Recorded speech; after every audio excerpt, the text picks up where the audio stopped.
presenters. Kevin is a Miami native, didn't know there was any, down here still, a freelance journalist for the Toastmaster magazine, and his President Center blog. Presenter Center, I got it, blog, okay, should have made this bigger. Kevin attended the University of Florida and lives and works in Delray Beach. Please join me in welcoming the presentation expert, Kevin. Thank you so much. And my Rotary friends, I am honored and happy to be here speaking and sharing some ideas. Over the last year, we've come a long way and got some exciting topics on this subject of presentation trends. By a show of hands, how many of you within the past 12 months have given a presentation in one way or another? He did one a day. Well, very good. You keep trying to not be ignored while I'm doing it? Okay. I want to ask a simple question. Would you rather go to a business meeting or to the theater? The theater, of course, with their captivating. Their fine theater. All right. Yeah, there you go. It's a rhetorical question. With their captivating performances, the theater would be anyone's choice. Look around at the sad fact that the vast majority of business presentations are dry, boring, and monotonous. They put audiences to sleep. But it doesn't have to be that way. With a combination of cutting-edge technology and polished delivery, it's easy to create a presentation that has all of the elements of the best Broadway shows. It's a fact that the more dynamic your presentation, the more impact you will have with your audience. Now, studies have shown that people remember 20% of what they hear and 30% of what they see, but 50% of what they hear and see in combination. Gone are those old days of the flip charts, the overheads, and the slide projectors. Everyone, gone are those old days. Today's modern presenter uses computer-based presentations to give them the sharpest edge. Now over just 20 years old, PowerPoint has become ubiquitous and everywhere for giving presentations. And just like people used to say, I need a Xerox when they really need a photocopy, you have a lot of corporate people yelling out, I need a PowerPoint, when they really need a PowerPoint presentation. And we've all heard that statistic that says people use only 10% of their brain power, right? Not in this group, they don't get that high. There's only a small fraction of the power of PowerPoint that people actually use. This talk today is not as much about PowerPoint, it is about some of the emerging trends in the industry about what's going on with presentations. I've got a whole lot of other programs that we could talk about in future programs, at different work groups, at different seminars, different organizations. I welcome the chance. But for today, we're going to talk about some presentation trends and technologies. I like to say, if you can dream it, you can do it. This is really the only limiting factor is our mind in creating presentations. These days, it's all possible. It's all very exciting. So, what is going on in the world of presentations? And as we said, flip charts and overheads are gone. Webinars and online presentations are the newest and hottest topic. They're a few years old. Has anyone participated in a webinar? You're shaking your hand. Do you conduct them? Do anyone do webinars professionally? Okay. So you know that these days of everyone gathering for a conference, for a seminar, aren't as prominent. And even the travel market, the business market is down because people are saying, let me just bring my presentation online, putting it on center stage. What's going on? They're going to start to become more involved, more engaging. They're going to have three-dimensional avatars. You're going to be able to virtually connect with other people, not just seeing a one-way conversation with yourself and the audience. You're going to actually start to have webinars where you're actually able to view and connect with the other people out there. It's going to be very exciting. However, I've come up with the term a webcastaway. And a webcastaway, I think, are people who are saying enough of the virtual world. As the economy starts picking up, experts are saying that people will start returning to the world of real presentations. And you'll start to see more people saying, hey, I want to go to this conference because there's no substitute for a real connection where you get the mentoring, the strategies, the commerce, and the friendship of a real conference.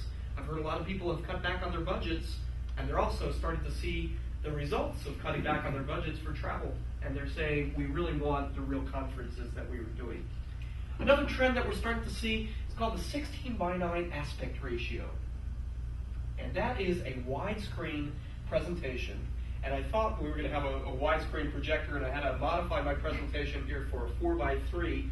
But 16:9 is really starting to take off. You're starting to see more widescreen presentations. All the laptops that are sold today are widescreen, and it flows easier on the eye. The brain is able to digest information a little bit easier when you get a 16:9 presentation. So you're going to start seeing more of that, more widescreen projectors and screens.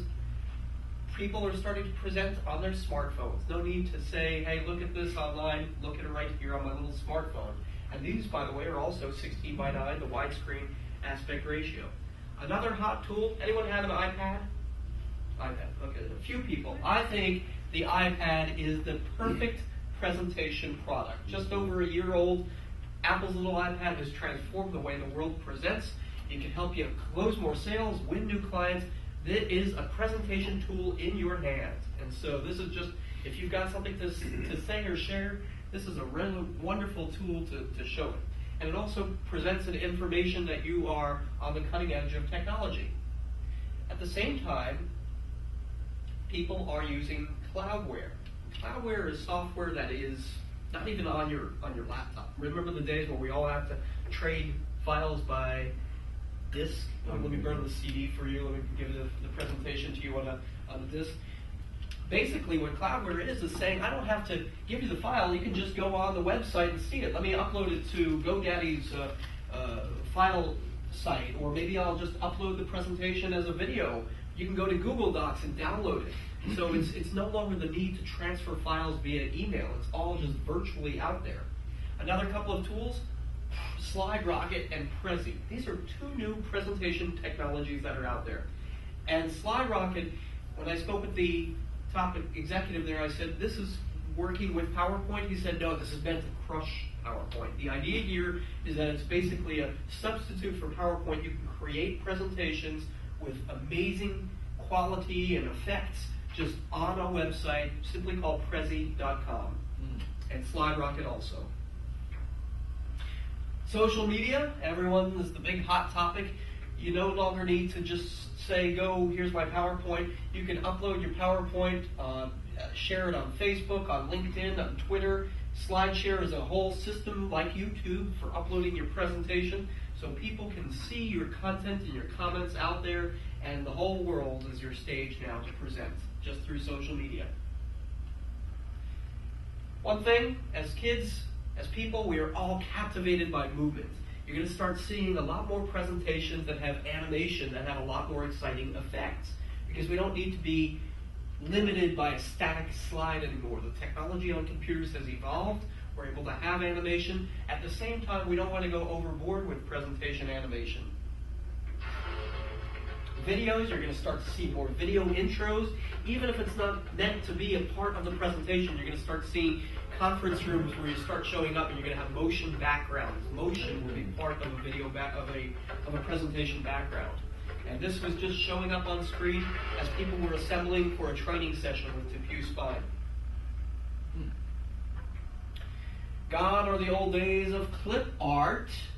What you're going to start seeing now are real photographs, real clipped images, not even photos with backgrounds. It's going to be just a transparent image edge right there, real images. So getting away from the illustration type of clip art. That's not to say that illustration is dead. You're still going to see a lot of high-tech 3D illustrations, little avatars, real actual icon type graphics. This little guy from from Cox Cable, his name is Digi, and he was really an avatar that helped tell the story. People still like cartoons, and icons are really great ways of helping convey a story of what's going on. People can relate to cartoon characters. If you have a complex concept in a presentation that's a little hard to convey through bullet points, maybe you want to throw in a little icon. So you're going to start seeing these icons more.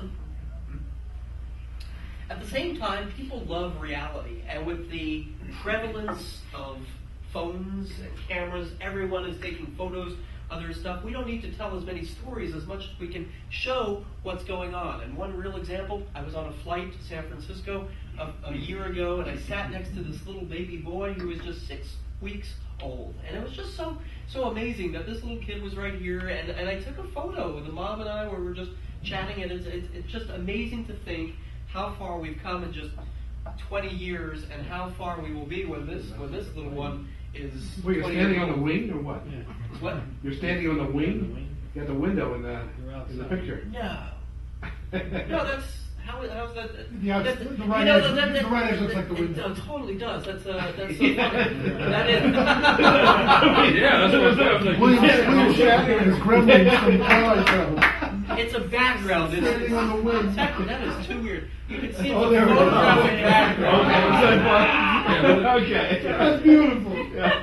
I'm like you said, stay next to him, where? Guess what just became part of your I presentation? guess we're gonna update that. I was standing out of the wing. That's the newest thing. Standing on the wing. It's It's one of those discounted fares.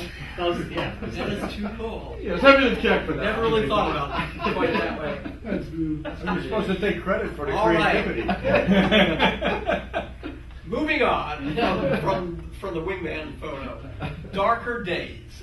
The darker days are over. A few years ago, people were using darker backgrounds with lighter text.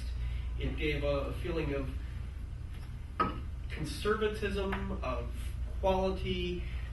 But the main thing is that a lot of the projectors that were out a few years ago, these were the better high-end projectors that could project this image a lot better. Darker backgrounds, lighter text. And so what people are starting to do now, they're saying that technology has improved to the point where we want lighter backgrounds, bright and bold, as people are becoming more relaxed and less uptight with their fashion. We're adapting to a lighter background, and we're able to open up windows. You're not starting to see as many dark conference rooms as much. People are writing while they're presenting, and so lighter backgrounds are the in thing these days. Bullets, the next big thing, the end of bullet points. Some people still think that they need to put their whole message up on screen, but bullets are biting the dust. I'm going to have a few things here. Shorter is better. Take it from someone who's 5'4". I think that shorter is better. Concepts like Twitter, where you've only got 140 characters to send out your message, this is going to start translating in the way that people are presenting their information in presentation slides. Hopefully. Just get to the point. Exactly. You don't need to have all your bullets on one page. Span your message across multiple pages. And we're going to show you a few examples. Consolidate your graphics, span them across pages. If there's text that you can say in fewer words, consolidate it. Say it with graphics. If you got a lot of stuff, span them across pages here. Here's an example. This is a slide from Office Depot. How are we doing on time, Carlos? So, 10 minutes. Super. So, Office Depot, we worked with them a lot in the past until they laid off everyone that I used to work with. And this slide, I said, guys, we got a lot of opportunities with this slide. Well, I love it. It's great the way it is, Kevin. I'm going to do it differently. I said, well, first of all, what they got going on here, and a lot of people still do this, they see a presentation as a document projected on screen. There's a big difference between documents and presentations. So what we're saying here, they got their mission, their vision, and their 3 strategic objectives. And the main way that we went to work with this is to say, first of all, let's cut out this typeface, change this Times Roman font into something a little cleaner, like an Arial font. It reads well when it's printed, but not well when it's projected. So, 3 concepts: mission, vision, and strategic objectives. Let's go with their mission on one slide, now with a big prominent graphic. Let's go with their vision on a second slide, and then we took their 3 strategic objectives and spanned them across one page, each one of them with a graphic. So you can see how much more graphical it is. You don't need to spend 5 minutes on one slide. Now you can spend a minute and a half on each slide, or 1 minute. You move through and the audience's attention is retained a lot better. Here's another example. Their no-shows were down, their tardies were down, their satisfaction was way up. How can we say this better, more graphically? And the way we do that is with graphics. No-shows down, so you got some empty chairs. Tardies down, so you show a clock. And patient satisfaction up.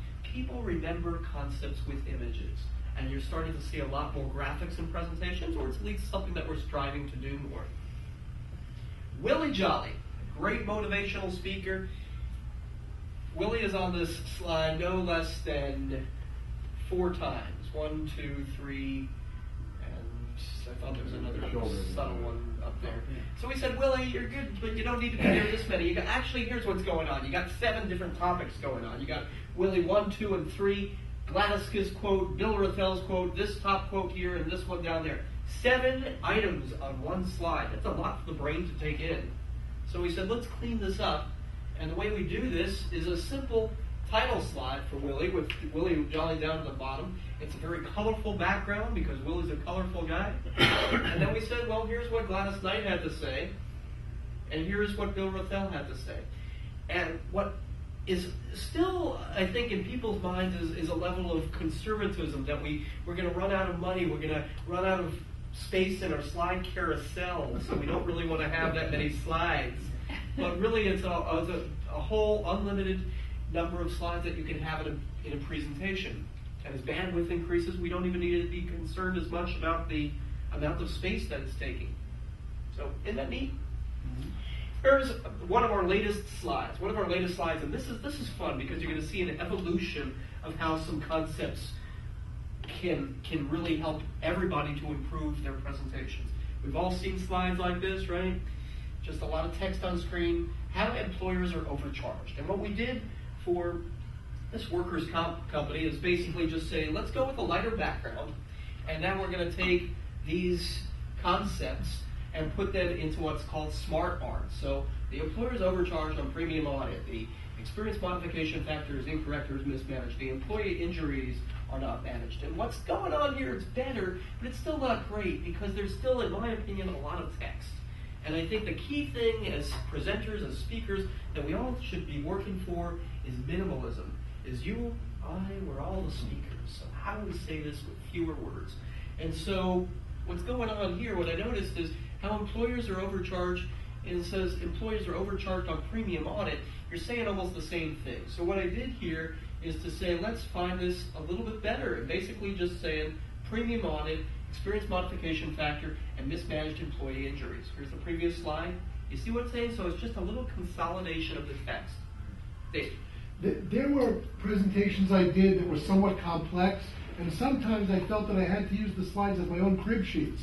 That if I made them too simplified, I might not remember to cover all of what they were reminding me to talk about, and I didn't want to read. So how do you find balance between really simplifying the image, but still making sure that as a speaker you're reminded what you want to cover, or is that just a Great point, better preparation by the Great point, speaker? Steve. I don't know. What Get a I'm doing teleprompter here- like Obama. Teleprompter? Okay. What I'm doing here is I've got a presentation on right over here. I'm using a dual screen setup. And the dual screen setup allows me to look at this presentation with notes on this side here that allows the presentation to show one thing with my notes over here. But there's no substitute for practice. Practice, practice, practice. So it really should not be a crib sheet. As speakers, we all should be knowing our content and speaking to it, not reading it. So, but with a dual screen setup, and we can show you how to do that another time, there are articles that this will allow me to preview the slides that are coming up. This works like a teleprompter, basically. Here's that one slide. Did that answer the question to some degree? Pretty much. It's just that it's one thing if you're giving the same presentation over and over, you get good at it. When you have to condense a lot of complex information to present once, and you might only have a few days to put it together, and then you're never going to do it again, it really becomes a lot of material to memorize to give the presentation. Sure. That's all. Well, We're good. I mean, I as the design, I have the same problem. I'm I got short-term memory, it's gone and stuff. But I mean, I design these things all the time, and you do both. Right. He's right, and you're right. The text that you need can just be small and at the bottom. No, I agree. There's ways to do it. And then you can have. I'm making the mental so that, transition from what I used to do to what at I'm the going bottom to do. there it says work comprehension. You're trying to get on a flip chart. Nobody's going to read that. Who's in the thing? But I can use that as a. Right, and this is where you're going to go. You lead the people down the path and get more information. Smaller government, You less got to space say. there. You can. You can Surrounded by assassins. Let's see. Okay, a few more slides, and then we'll open it up for questions.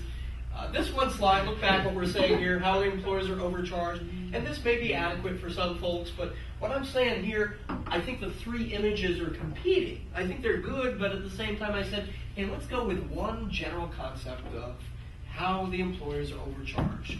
Big title, this main point of overcharge is more prominent, and now we've got our three key bullet points out there set against a very light background. This was done a little bit in Photoshop with some effects in PowerPoint. You could even do the same thing just directly in PowerPoint. So it's getting that key concept across that you as a speaker would be addressing. Okay, here's another trend that I think is happening that I don't think is very good. That people are just saying, I don't really care, I just need to take the stage and I'm just going to put my text up there no matter how important it is. It's really more about the discussion. And you got multi-million-dollar companies that are going out with presentations like this these days because they don't really think that their image is as important. Or another trend that I've started to see, wow, PowerPoint 2007 and 2010 makes it really easy for me to create great presentations with all kinds of effects. And I can put my photos in there. The company doesn't need to spend money on an outside expert because anybody can do PowerPoint these days, and I will do it myself or give it to an assistant, or I found some really good graphics on the internet that can match with the photo so I can show it off to the boss to create and showcase my creativity. And I really don't need to pay the outside expert because I can really create some great presentations that get my point across, that will be strategically copacetic, and what are we saying to the key objectives of the corporate ROI of the low-hanging fruit? I love that term, low-hanging fruit. So this is, anyone can relate to this, you know, that this is what's sad to say. It's happening not just in my industry, but a lot of other industries, that people with cameras don't think that they need to hire a professional photographer. Video folks are being cut out. And if you got the budget, hire a professional to do the job that professionals are out there to do. Another trend that we're starting to see, micro projectors. They are battery-operated projectors that will fit in the palm of your hand. They are LED driven. You don't even need to have a computer because they'll take a little chip, a memory stick, plug right in and show your presentation right from it. High definition projectors are coming out.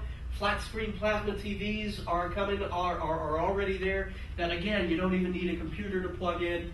I've got an old style here that brought my computer along, but you could show your presentation right on a USB memory stick.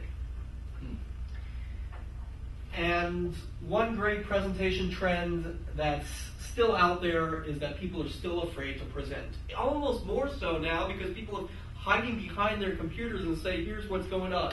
But still, one of the greatest fears out there is Public speaking. Public speaking, exactly.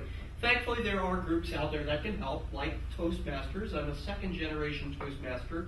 Both my parents were involved. And if you ever need help, they're out there with a similar mission, although not as philanthropic as Rotary, and so many other trends out there. I want to just take a personal message of thanks to Rotary because although I'm not a member, the group has been important to me since I was a kid. I remember when I was hospitalized for a bronchial asthma lung collapse, and I woke up in the hospital and there were these clowns, and they were all around me in the ICU unit, and they had this little wheel around it. And all of my life, I've seen this wheel, and I never really understood what it meant until a year ago when I went to my first Rotary meeting, and it clicked that here these guys were making me so happy as a little 6-year-old kid, nearly lost my life. And so you guys have really meant a lot to me over the years, so thank you. That's basically just some of the trends that you're seeing in presentations. It's been an honor to speak with you.